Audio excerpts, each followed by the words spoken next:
Is England actually the favorite to win the World Cup now? Or is everyone overlooking the one flaw that could bring everything crashing down? The more I dug into these semi-final matchups, the more I realized this tournament has become a battle between four completely different football identities.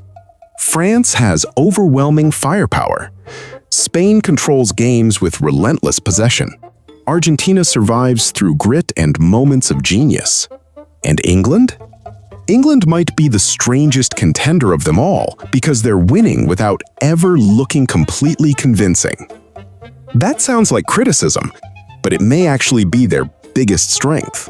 For years, England built squads overflowing with talent, only to collapse the moment the pressure became unbearable.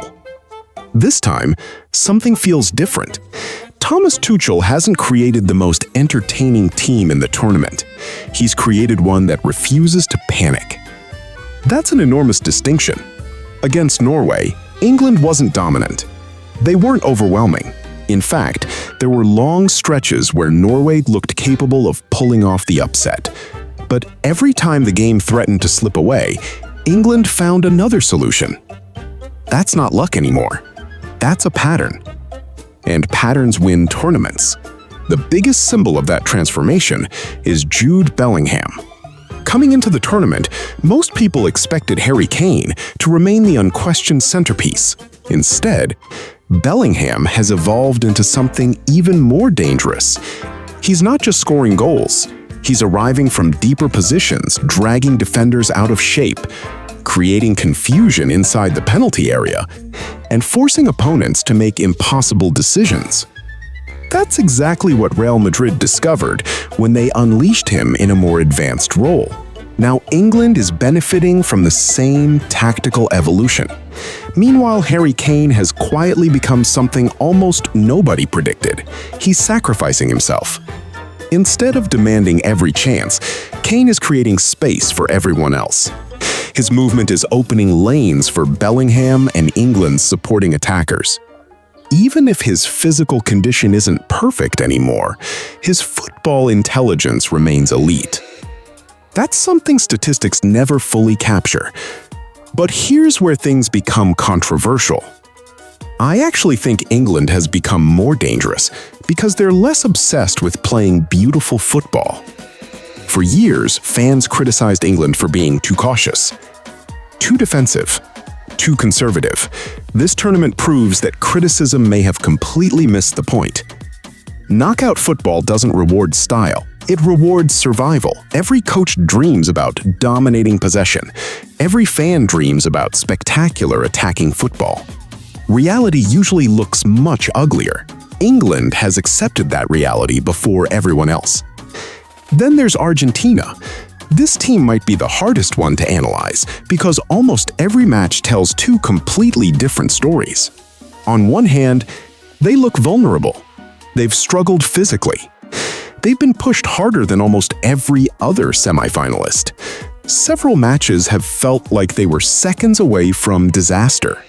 On the other hand, they never actually disappear. That's what makes them terrifying.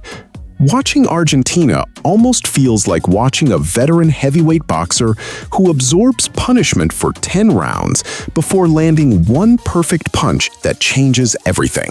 Lionel Messi remains the center of that equation. He's no longer covering every inch of the field like he once did, but that's almost irrelevant now. His influence has become more selective, more surgical. He waits. He observes. Then suddenly one pass destroys an entire defensive structure. One dribble creates panic. One decision changes the tournament. That's an entirely different kind of greatness. And while Messi still receives most of the attention, Julian Alvarez has quietly become one of Argentina's biggest weapons. His movement never stops. His pressing forces mistakes. His finishing has become increasingly reliable. If defenders spend 90 minutes focusing only on Messi, Alvarez becomes the player who punishes them. That's exactly the nightmare every opponent faces.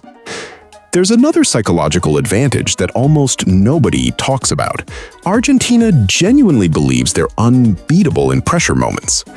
That confidence isn't imaginary. It's built on experience. Every close match reinforces it.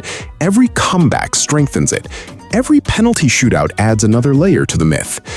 And then there's Emiliano Martinez.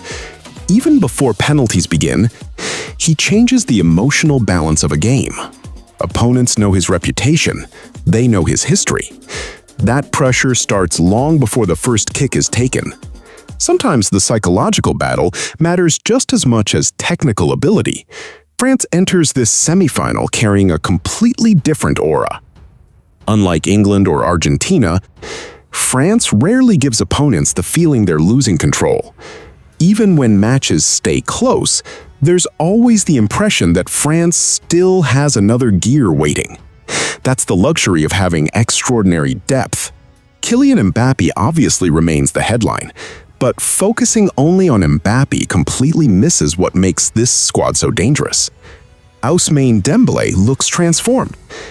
His decision-making has improved dramatically. His confidence is obvious.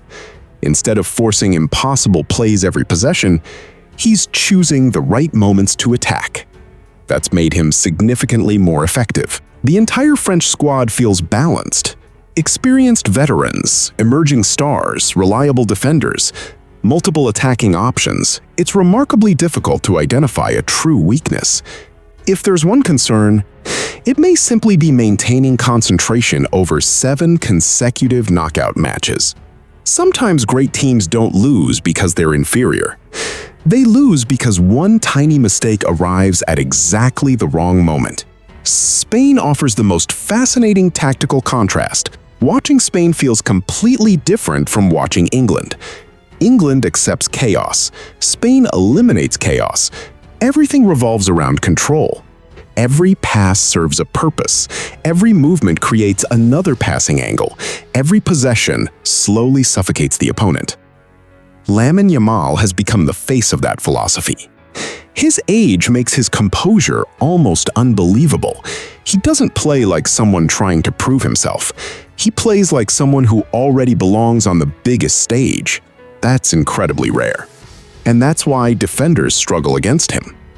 He's unpredictable without becoming reckless, creative without becoming wasteful, confident without becoming arrogant. Those combinations don't appear very often. Looking across these 4 semifinalists, one pattern becomes impossible to ignore. Each team represents a completely different answer to the same question. How do you win the biggest tournament in football? France believes superior talent eventually overwhelms everyone. Spain believes control eliminates uncertainty. Argentina believes mentality conquers adversity. England believes adaptability beats perfection. None of those philosophies are objectively wrong, but only one survives. One moment from the tournament perfectly captures that reality. England found themselves under enormous pressure against Norway. Instead of collapsing, tactical adjustments slowly shifted momentum back in their favor. Another example came from Argentina's exhausting battle against Switzerland. The match repeatedly suggested Argentina might finally run out of answers. Then individual quality rescued them once again. France offered yet another lesson. Even during tighter moments against Morocco, there was never widespread panic because their attacking depth constantly threatened another breakthrough. 3 completely different roads. 3 completely different solutions. 1 destination. This is why predictions feel almost meaningless now. Every argument immediately collides with another equally convincing argument. England may have the best coach for knockout adjustments. Argentina may possess the strongest psychological resilience. France may simply have the deepest squad. Spain may control matches better than anyone else. Each claim feels true. Each claim also feels incomplete. That's exactly what makes these semifinals so compelling. The margins have become microscopic. One tactical substitution, one defensive mistake, one moment of brilliance from Messi, one explosive run from Mbappé, one perfectly timed arrival by Bellingham, one impossible piece of magic from Yamal. That could be the entire tournament. And maybe that's the biggest surprise of all. Everyone entered this World Cup expecting one dominant favorite to emerge. Instead, we've arrived at 4 teams exposing 4 completely different definitions of greatness.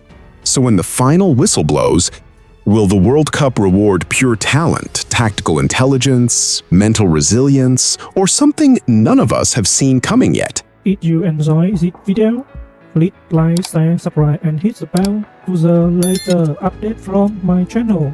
Thank you for watching till the end and see you in the next video.